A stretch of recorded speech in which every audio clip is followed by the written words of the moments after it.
Hello everyone, I'm back with another Reddit Addicts episode. If you find my videos entertaining, please kindly subscribe and like them. Thanks to everyone for your suggestions and kind notes. Now, let's get started with today's exciting stories. I cheated on my husband 3 months ago. I need advice on how to make this right.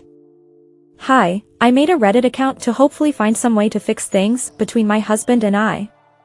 I would like to first of all say please don't send me hate. I can assure you with 100% certainty anything you send to me I have already told myself. I am just looking for advice on how I can fix things and we can be a loving couple again. 3 months ago, I went on a business trip, 3-day trip. On the first night, I went out for drinks with some of my coworkers. While out, a man started flirting with me and I liked the attention. My husband has always been loving and supportive. He's handsome, in incredible shape, and he constantly compliments me. I don't know why I felt so gratified by this random guy, but I did. After way too many drinks I went with him to his apartment and we had sex. Immediately afterwards I realized what I had done and left. I cut my part in the work trip short saying I felt ill and went home. I immediately confessed to my husband. I told him everything. Offered to answer all his questions. He just said he needed to go for a walk and when he came back he just asked me if I liked it. I was honest with him. I didn't. It was fumbly drunk sex with a man that clearly didn't care if I enjoyed it. This guy is nowhere near as good as my husband is. I told him all of this. He just stood there looking at me and told me he needed to go out for a bit to think and left again. He was gone for a couple of hours and finally stumbled back through the front door really drunk. He could barely speak, kind of drunk. This has now become a common theme since it happened. He's gone from drinking maybe 3 times a month at the most to drinking every night. And not just drinking but getting blackout drunk and passing out either in our backyard or on the couch.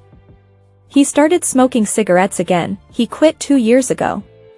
He's been blowing off our friends when they invite him out to events. He just goes to work, comes home, drinks and smokes, passes out. He hasn't gone to the gym since I told him. He used to go 5 times a week. He barely eats anything. Whenever I try to talk to him he just responds with short answers or mumbles. We had our first marriage counseling session today and he barely spoke. The counselor tried to get something out of him but he just did the same. Short answers or mumbles. I've offered everything I can think of to make things right. I've been doing the things he has always done for me. Make coffee for him each morning, tell him he's handsome, offer to do errands for him. He doesn't seem to care anymore.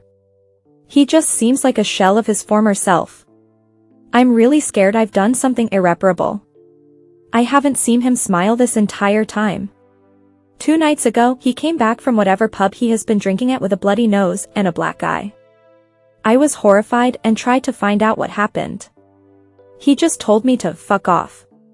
He started telling me I might as well go find that guy I cheated with so I can be happy. I tried telling him I've always been happy with him but he threw it back in my face asking why I cheated then. I don't have an answer. I've spent these months racking my brain but I can't think of a single reason why I did it. He wasn't better looking, nicer, in better shape, more attentive, anything. That conversation when he came back with the bloody nose and black eye is the longest one we've had since I told him what I did. I don't know what to do. Have I ruined my marriage? I'm asking the men here, is there something your cheating partner did that made you feel better? I'm lost. I love my husband more than anything and watching him spiral is killing me. Please, I need advice. If I've done anything in this post the wrong way, can someone let me know? I really need advice and I've never really used Reddit before. My sister recommended that I make a post. Comment 1. This is a very sad post. I feel deeply for you. The reality is, there is very little you can do to help him if he doesn't want your help. The pain he is feeling is so intense that the only thing he can do is numb himself with alcohol.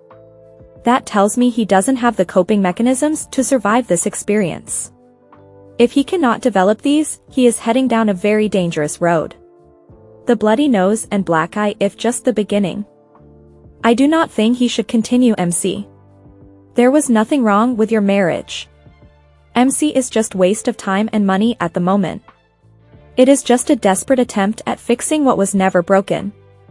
Infidelity is most serious emotional abuse any person can endure. He desperately needs individual counseling.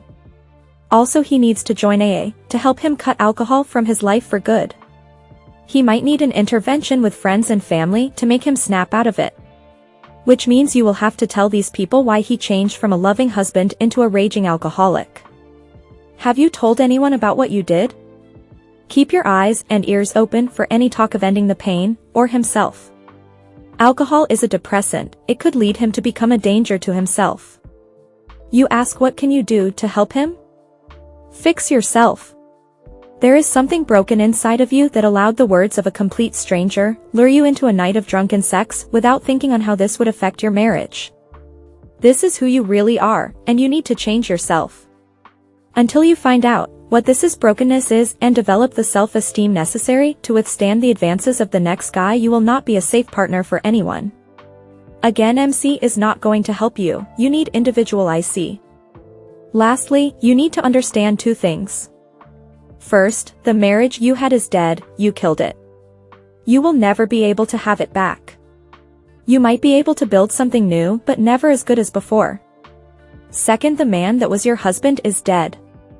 This behavior you described is just himself resisting this transformation which had been trusted upon him, against his will. He is broken and needs to find a way of picking up the pieces and rebuild himself. It could be that he realizes that the only way of doing this is by divorcing you and finding someone that can protect his heart better than you. You need to accept this if it gets to that. If you are a person of faith, I would advise you to pray for your husband and your marriage as hard as you can and enroll the help of other people of faith. Because right now you too are heading for disaster. When people talk about hell on earth, they are talking about what your husband is going through right now. I will pray for you too. Comment 2. 3 years out from discovering my husband's infidelity, and I can verify all of what this poster is saying. We're still married, and while much of what we have rebuilt is better than our previous marriage, some parts are still severely damaged. My relationship with sex is still deeply broken. I was once a very confident sex-positive woman who relished in shared physical and emotional intimacy. Now I have no interest in sex. It's ruined. You will never recover what you once had. Hard truth. Full stop. Your infidelity is a symptom of your brokenness. You need therapy. Your injury to your husband will require that he gets therapy and treatment. And until both of you are healthier individuals, marriage therapy will do nothing. We had to do therapy individually for about a year before marriage therapy did anything to help us. You need to investigate and uncover your why. Until you know the answer, you are a liability. Read up on attachment theory to fully understand why you sabotaged your marriage and why your infidelity qualifies as abuse. Cheating on a trusting partner is the emotional equivalent to a parent grossly abusing and neglecting their child. Sorry you found yourself here. It's the roughest road a person can choose for themselves and thrust on their partner. We hope you enjoyed this story. Thanks for watching and hope to see you in the next video. And before you go, please be sure to subscribe for more.